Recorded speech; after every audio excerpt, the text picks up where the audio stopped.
Assalamualaikum and good day everyone. My name is Nur Shahandim binti Sulaiman, a student of physiotherapy from UiTM Puncak Alam. So, in this presentation, I will talk about what is motor learning, what is cerebral palsy, and also I will evaluate which treatment that I would choose for treating children in cerebral palsy. The purpose of this presentation is to compare better approaches between two interventions in treating children with cerebral palsy. What is motor learning? Motor learning is defined as a set of process that related to practice and experience, which is learning a specific skill that will produce a permanent changes in how motor learning is produced. What is cerebral palsy?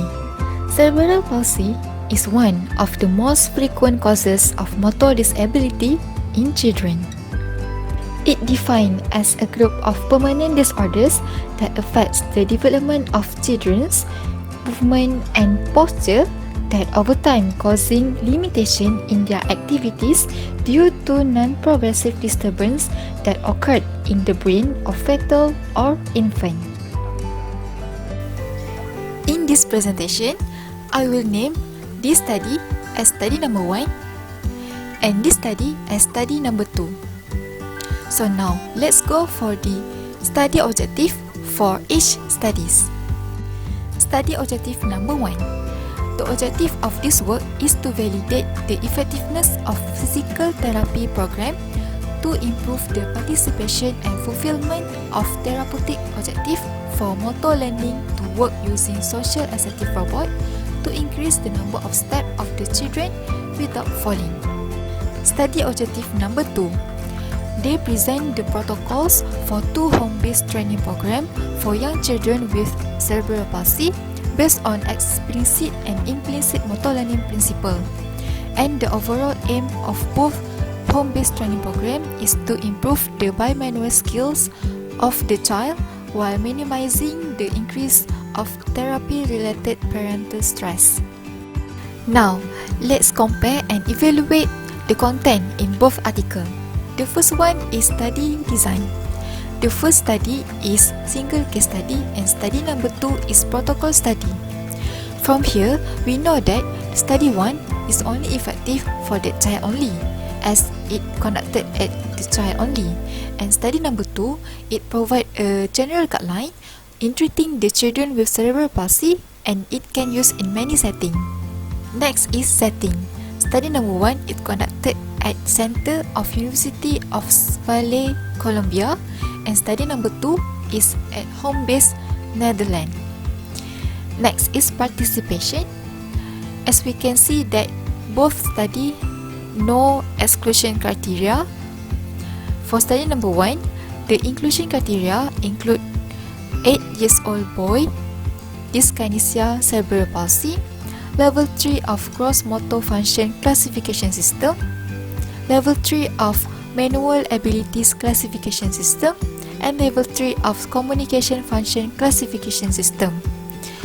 Doesn't have any health complication and the child able to understand and interact with environment. For study number 2, the inclusion or target population is child with unilateral spastic cerebral palsy, age 2 to 7 years old, level 1 until 3 of manual ability classification system, and gross motor function classification system. Now, let's go for the study procedure for each studies. Let's go. First is study procedure of study number 1. So, before the intervention, the child will meet the robot and interact with the robot so that they will familiar with the robot, and then proceed to the therapist routine. First, therapist will tell the child to take the toys to where the robot was, and then the child will make transition from sitting to standing and start walking carrying the toy to the robot. And if the child fell in the first attempt, they need to start again, and if the second attempt they fall, they just need to finish the activity. Once the child arrive and deliver the toy to the robot, and they need to touch the robot's head, and the robot will give feedback and also give order to go back to the therapist, and this exercise will be repeated about 30 and 40 minutes in the gym, which child would walk more than 20 steps. Next is study procedure of study number 2. So in this home-based training, it consists of two phases, which is preparation phase and also home-based training phase, and it also consists of implicit program, which is focused on activity itself, and consists of explicit program that focus on the exact instruction. So in the preparation phase, it consists of 2 weeks of the preparation, and it will start with the need assessment and also goal setting, which is the parents will prioritize the 5 important needs using the Canadian Occupational Performance Measure COPM, the child adopted version. And next is introductory meeting of parents, child and coaching for 60 minutes, and it will discuss about the family situation and also home environment that related to the rehab goal. And next is design of individual program, which is it consists of task specific training program based on COPM by video recording. Then the therapist will evaluate the child performance, and also introduction to parents through video or a manual.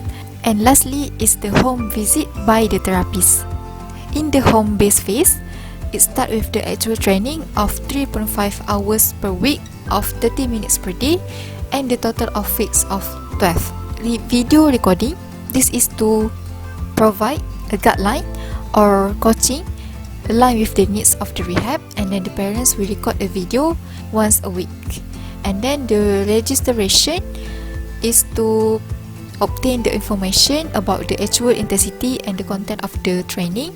And lastly, remedial educational through telecoaching and also home visit.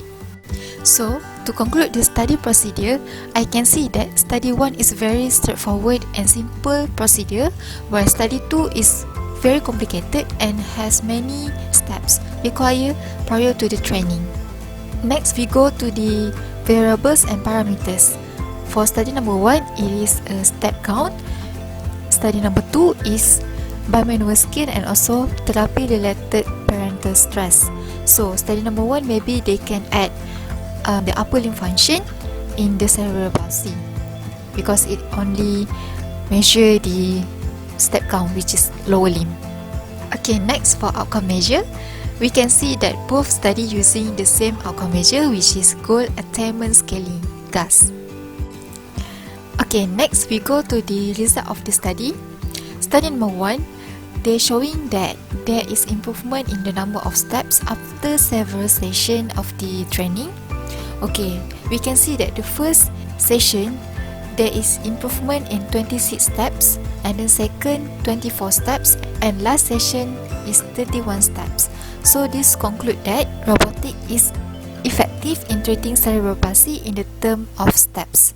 For study number 2, after the protocol training, they found that parents of children with cerebral palsy, the home-based training offers the possibility to become more engaged in the therapy of their child, and also the implicit motor learning in the home-based training is expected to lead in improvement of the motivation in the training of the children.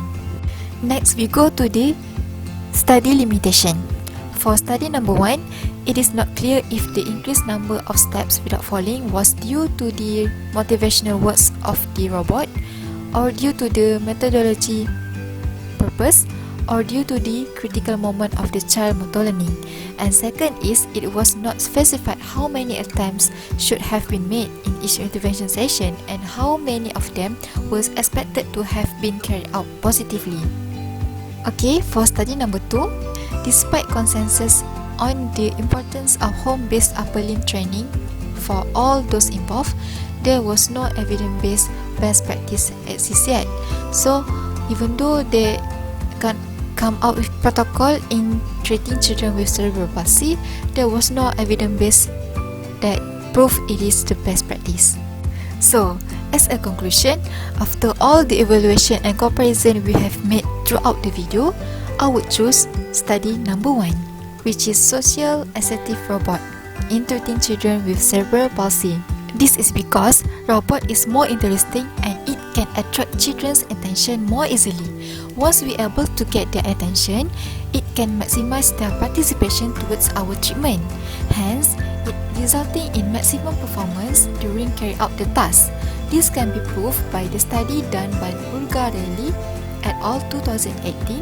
The children that play with robotic obtain high test of playfulness, which is TOP score, meaning that they were intrinsically motivated to be engaged in the play situation.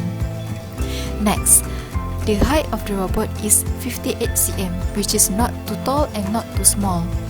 This make children will assume the robot as their body. So by this, they will not feel shy and not feeling burdened in doing the task. Plus, the motivational words come from the robot will maintain the mood and improve the child motivation throughout the session.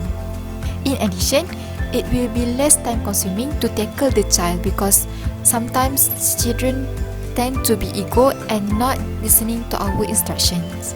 And lastly, even though robot consume lots of money for their maintenance and so on, it is not fault for us to allow the game-based robotic as an intervention for cerebral palsy. Plus, we live in the technology era, so maybe in the future they will be more advanced in using robotic method in treating children with cerebral palsy. So that's all from me. Thank you for listening and I hope you get something from this presentation.